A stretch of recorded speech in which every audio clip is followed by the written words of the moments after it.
Forefathers' fears. Fade in, deep space. Exterior, the education, space.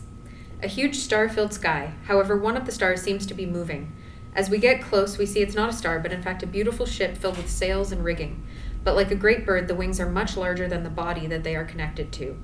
Like a great bird, the ship looks like it can turn on a thought.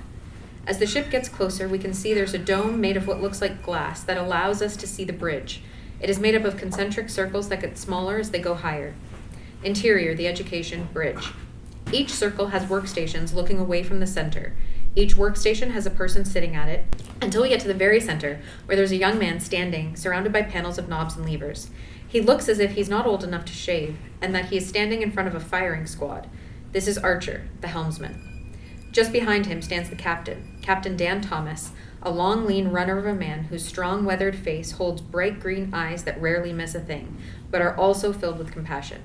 The captain is standing inside the bucket. The captain's bucket is a platform that can swing from one side of the helmsman to the other and allows the captain to be able to observe all the stations below without interference. Everyone else on the bridge doesn't look much older than Archer, with the exception of the chief of the boat, Chief Fitch. She's a woman that has handled her share of repairs. Her hands are old and weather-beaten and have more calluses than most of the people here will ever see. Her size has more to do with lifting and pushing things into place her whole life, and not what she stuffs into her maw. As we move closer to the bridge, we can see the helmsman move one of the levers. The entire ship drops a few feet down. Everyone on the bridge must grab something to steady themselves. That does not include the captain, who merely braces himself against the rail with one leg to hold himself in place. There are 9 people on the bridge other than the helmsman, Archer, Captain Dan Thomas, and Chief Fitch. They are all shaking their heads or smiling. Interior, the education, bridge. And that, crewman, is why we are leery of combat controls. Understood? Yes, sir. Careful, Captain. He might get sick on you. Mind your station, Mr. Connolly. Besides, he couldn't do any more damage than you did your first time at the helm, Vaga. What's her status, Chief? I got some shaking in the top rigs, Captain, but I don't see any damage. Remember, Mr. Archer, this ship can feel your heartbeat. And if you do your job right, then you should be able to feel hers. It's all about the grace and subtlety. Think of a breath of a feather. All things work together to achieve an action. Question? Of course. Why have controls that take you so close to out of control? Subtlety, Mr. Archer. Subtlety. How are we looking, Commander Crome? Solar activity is calm, sir. It's a sea of glass and light. Then it's time to make some turns. Chief, inform the crew we're going to make a run for the course. Everyone on the bridge tightens their seatbelts. Don't worry, crewmen. We'll do fine. Yes, sir. It's just... I was hoping for a chair. Chairs make it harder for you to feel the ship, and vice versa. Yes, sir. All right, people, let's do it by the numbers. I want clean and even rotation on the ballast with each turn. We are going to need clear calls on all information when called for, but let's try to keep the shouting to a minimum. Mr. Archer, let's try to keep it under 30 degrees, if you please. 30 degrees. Aye, sir. Do you see the starting point in the HUD? I do, sir. Very well. Let's take a heading of 0025 by 1763, and we'll take it at your lead. Almost in a whisper to Archer. Remember, subtle moves. Almost to himself. Right. Subtle moves. Gentle on the controls, subtle moves. And for the love of God, stay away from the combat controls. Take a breath and relax. When you're stressed, she's stressed. Without a word, Airman Archer closes his eyes and takes deep breaths. His hands are gently resting on the controls. At the last moment, Archer opens his eyes and with real strength in his voice, All ballast 3 degrees to port. On my mark, full over to starboard. Mark. exterior education, space. The ship shifts a little to one side, and then with a slight tilt of one of the sails, the entire ship shifts to the other side, and all of the sails fill to the point they look like solid walls of water or glass. With the sun broadside to the ship and the sails open to turn the ship into a large leaf blowing in the wind. Like a snow skier racing down the mountain on a slalom course, the ship curves around stationary buoys. On the opposite side of the buoys, the ship's sails flare out, whereas the sails contract on the buoy's side. As the ship passes, the final buoys and the sails shift, and the entire ship eases into a new heading. The nose of the ship is now pointing at a brightly lit planet, and the sun is directly behind them. In one of the lower rings, Dead center of the lane, sir. 29.7 degrees. Two rings above crewmen, Green, Vega, and Corum look at each other, impressed with what they just heard. One of the warning lights on Corum's display reflects on his face as it starts to flash. Solar activity. Knowing the possible dangers, the captain decides to take action. Mr. Archer, initiate cobalt drift. High pressures building on 2 separate locations of sun surface. Correction, 3. Now 5 different locations. All locations registering. Category 4. The ship, which is in perfect line with the rays of the sun at its back and all sails open to catch as many of those rays as possible, starts to shift position when suddenly one of the sails takes a hit, as if from a bullet from a gun. Waves ripple outward from the hole that was just made from the impact. 2 more impacts occur in this time. Whatever the hit impacts the ship, causing the ship to move with incredible speed. The star field disappears and turns into streaks of light, and the ship flashes away into the distance. Open space.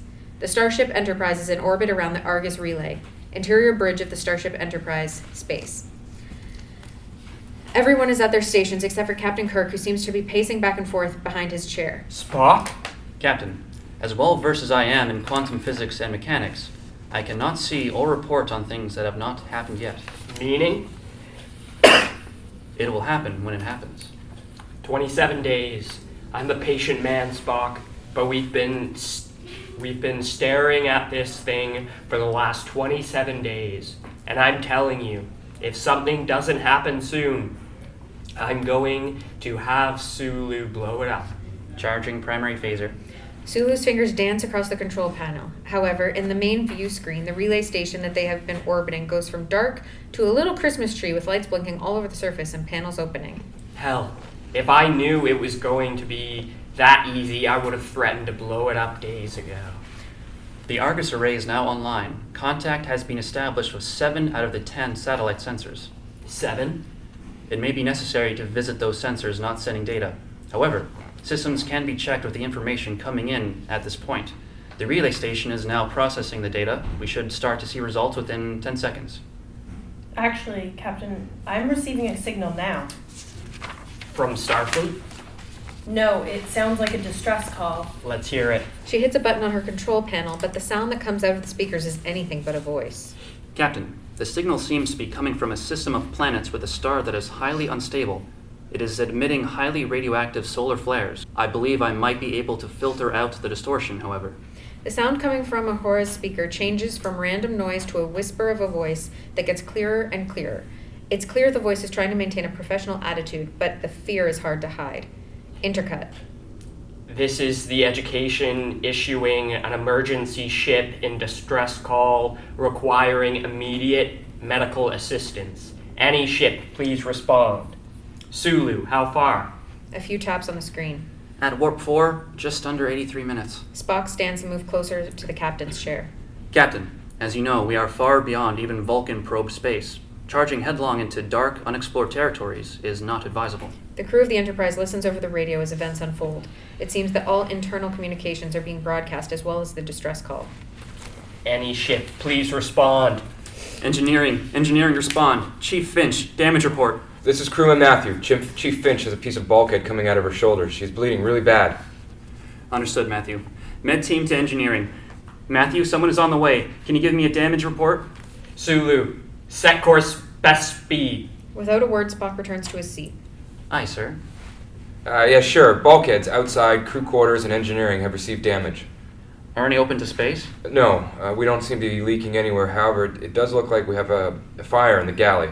Uhura, can we let them know we're on our way? I'm trying, sir. I'm receiving a ping back from the ship, so they can hear me. I think maybe they're transmitting and not waiting for a reply. Scotty, we need to go faster. What can you do for me?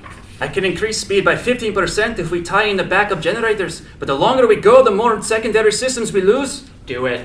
Spock, keep an eye on the power distribution. Let me know when we slip into danger levels. Education, this is the Enterprise. We have heard your distress call and are moving to assist. Matthew, stand by. Jesse Vega, get down to the galley. Do whatever you have to do to get that fire out. Matthew, can you hear me? Yes, I'm here. What's the temperature of thruster control tanks? I can't see those right now. The chief's bleeding really bad, and every time I leave her, the bleeding starts up again. What do I do? First thing you need to do is calm down. to go faster. Someone is on the way, but I need you to check those gauges. Hold on a second. Captain, Thruster controls I tanks recommend are we go in to the yellow condition and D station 20 11. That way degrees we'll be below able red. to divert life support from the outer hull and put it towards engines. What's the status Attention of all deflectors? decks. This is the captain speaking. Set condition D, initiate stations 11. All damage control teams be on standby and ready action alert. This is not a drill. They're on. Please tell me someone is manning them. No. Lucy stopped moving, and I'm the only person here right now. Matthew, I shouldn't have to tell you the dangers our sun can be even this far out. You want me to leave the chief so she could bleed out and die? And if we are hit with a solar pulse, first thing, Matthew, and mean the first boy you see. Yes, sir. Thank you, sir. Crewman Green, anything? No, sir, nothing yet. This is the education issuing an emergency distress call. Urgent medical assistance needed. Any ships, please respond.